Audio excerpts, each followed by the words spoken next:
মাস্কেট নাইটসের আনন্দই হচ্ছে Omani traditional খাবারগুলি পাওয়া যায়। আসসালামু আলাইকুম। আমরা চলে আসছি আমরাতে। আমিরাতের মধ্যে এখানে সরাসরি আমরা খুঁজছিলাম, অনেকগুলি দোকান বসছে। এর মধ্যে যে দোকানটা হাতে গ্লাভস পরে তারপর ভদ্রমহিলা কিন্তু রেডি করতেছে, এটা দেখেই আমরা এখান থেকে নিচ্ছি। তো এটা হচ্ছে ওমানি খবুস। এই রেসিপিটা কিন্তু অলরেডি আমার চ্যানেলে A to Z ডিটেলস বলে আমি শেয়ার করেছি এবং অনেক বেশি রেসপন্স পেয়েছি। আপনাদের যদি রেসিপিটা লাগে আমার চ্যানেল থেকে দেখে নিতে পারেন। তো সরাসরি বানাচ্ছে।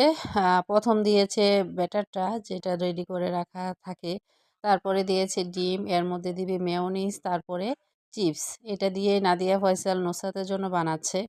ওমানি চিপস দিয়ে তারপরে এটা রেডি করে। শীতের মধ্যে গরম খবুস অসাধারণ লাগে। নুসরাত এখন ইয়ামি খাই না, অনেক গরম। গরম, বসে খাবো। ঠিক আছে। মজা। আমি খাবো।